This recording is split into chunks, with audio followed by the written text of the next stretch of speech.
folks, and welcome to the Horror Corner.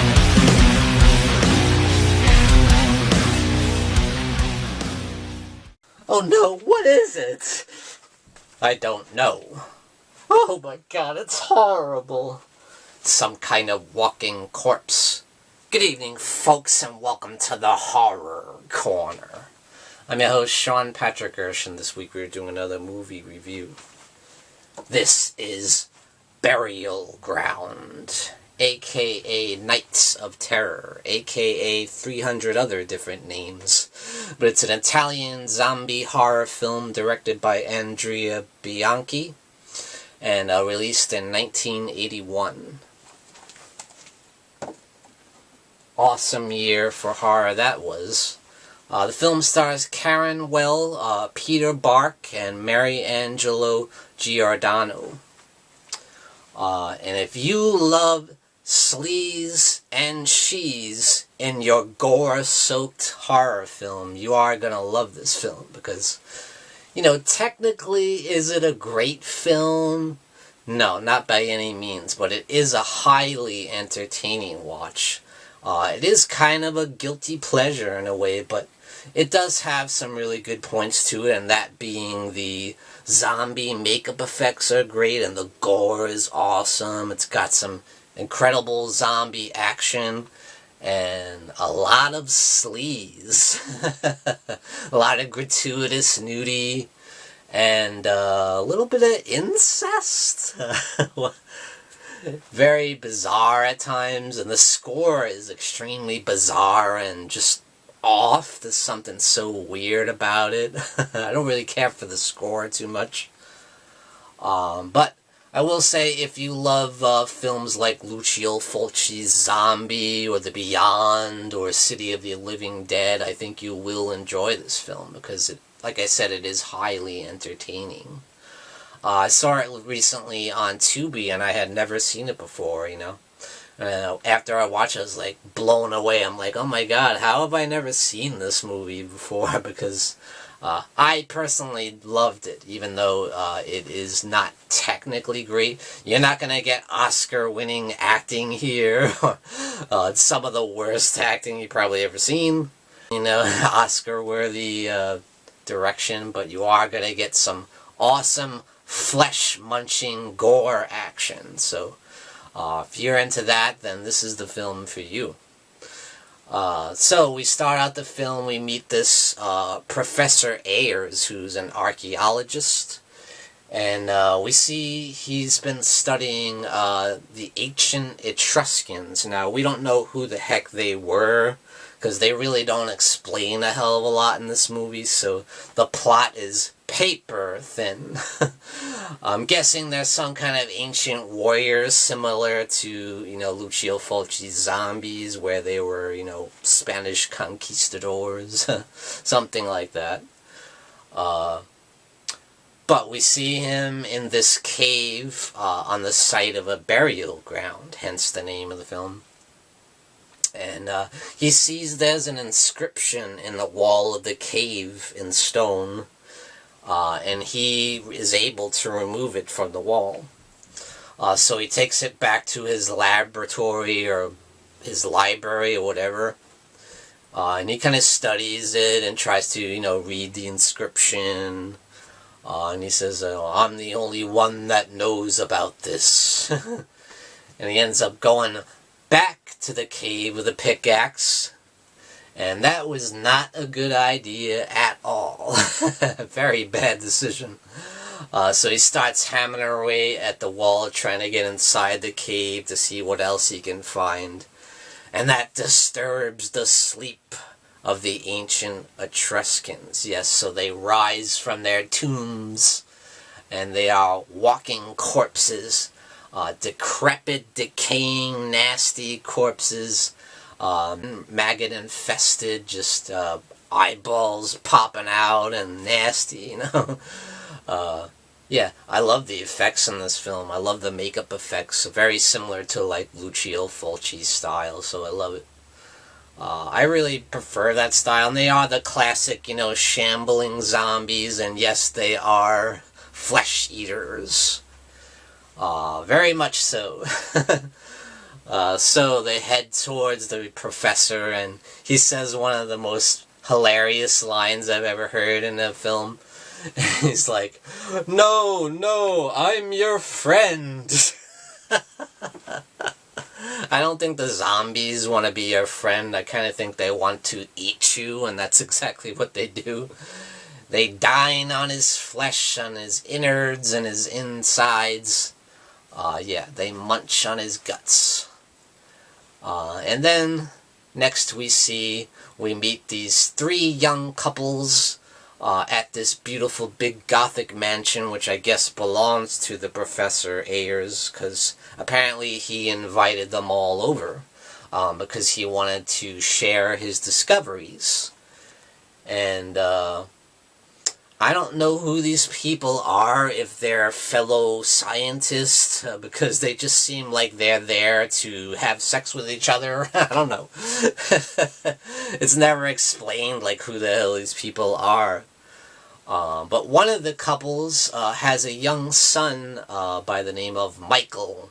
Child, in quotation marks, because he looks like he's about 25 years old, like a man-child or something. And I guess the actor that played him, Peter Bark, was actually 25 years old, but I guess he has some kind of diminutive disease that kind of stunts his growth or something. But that's very apparent. It's like, he looks like he's got this big head, but he's got, like, it looks like he's wearing a hairpiece. I'm like, why is this kid wearing a hairpiece? But yeah, definitely a creepy, creepy kid. One of the creepiest kids I've ever seen in a movie. And he has a very unhealthy relationship with his mother, Evelyn. I kind of think it goes deeper than the maternal instincts. Maternal love is something, I think he kind of wants to, like, have sex with her. Very disturbing, and I did not expect that in this film, but man, they really go there. But yeah, lots of awesome gore effects in this film, and I think at one point there is one scene that is very reminiscent to Lucio Fulci's Zombie. Now, I don't know if he was trying to pay respect to Lucio Fulci with this scene, or if he was trying to just simply knock it off, or if he was trying to outdo Fulci. Because let me tell you, you are not going to outdo Lucio Fulci at his own game. But there is this one scene where one of the zombies crashes through the window and grabs the woman by the back of the head and pushes her towards a shard of glass, very similar to the scene in Zombie with the wooden splinter to the eye, you know. But other than that, there's a lot of great gore gags in this film. And I will say these zombies are very resourceful. They're a little smarter than the average shambling zombies. They are very proficient at using weapons and tools, and one of them climbs up the house. Like, they climb, and they work together, too. In one scene, they all gather together, and one of them throws some kind of nail at this woman, and it impales her onto the balcony of the house. And so the woman's stuck there trying to get loose. And then the other zombie brings up this huge sickle and whoosh, decapitates her, and you see the head fall down. They all dying on her head, you know. And one guy sees her and finds her body, and he just throws her over the balcony, and they feast on her some more, you know, the rest of her body. And I think it's a good idea to go and wander around the grounds of this burial ground, because it is like a beautiful area, you know, beautiful grass, beautiful water fountains, and, you know. But, unfortunately, there are several tombs around the area, and the zombies start coming out of their tombs, and they start coming from under the caves, you know. And one of these couples is in the grounds, making out, and we see the zombies slowly shambling towards a very effective scene. And then he goes to grab the girl's leg, and he's like, ah! And they run away. But I will say this woman, Janet, played by Karin Well in the film, is the only one that actually has any sense, because before anything even happens in the film, she says, we need to get out of here. I have a bad feeling about this place. We need to leave now. And then one of the other stupid idiots says, oh, maybe we should just let the zombies inside. Maybe they don't want us. Maybe they want something in the house. Yeah, okay. And the zombies start bashing their way in the house anyway. They start climbing the walls and bashing into the windows to get inside. And the zombies do make it inside the house, and they start taking people out one by one, ripping their flesh apart, Evelyn's husband, George, tries to shoot the zombies, and of course, he never shoots him in the head, he just shoots him in the chest or in the gut or whatever. And obviously that has no effect on them whatsoever, and they keep going towards him, and they all gather around and chomp on him, rip his intestines out, rip out his entrails and start dining on him. Really nasty gore effects, man. I love it. So you gore hounds are definitely going to love this film. And yes, Michael does succumb to one of the zombies in the film. At first we see him trying to get close to his mother. Oh, Mom! When they finally catch up with each other. I miss you so much. I just want to be close to you. And he starts grabbing her boobs and starts putting his hand down her pants. I'm like, what is going on? And she does, slap him, and he walks up. Oh, I'm your son, how could you? And he storms off.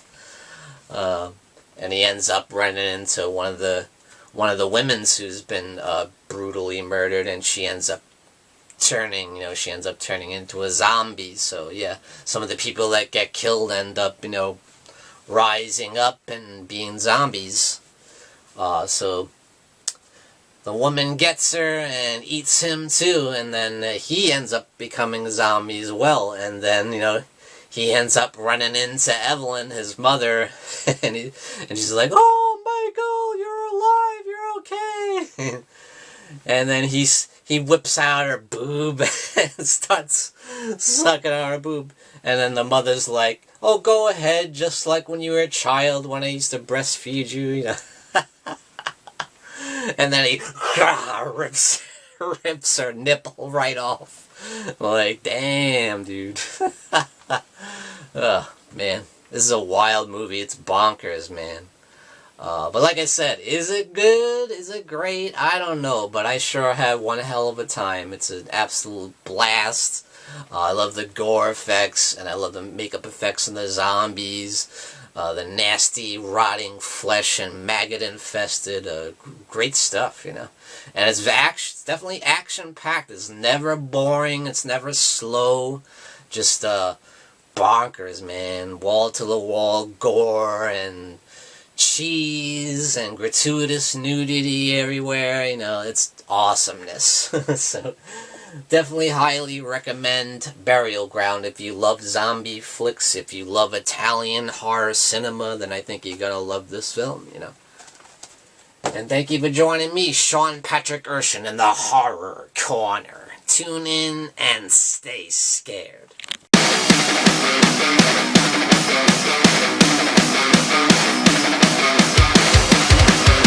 Good evening, folks, and we got some brand new merchandise for you over at www.thehorrorcona.com, and that's CONA.com. Representing the Horror Corner. Great new design. We got the Morbid Hour live stream there, you got the Horror Hangout live stream there, and you got my nemesis, the Dark Fate. So grab your t-shirt over at www.thehorrorcona.com.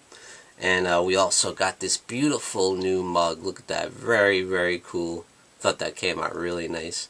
So grab your merchandise today over at www.thehorrorcona.com.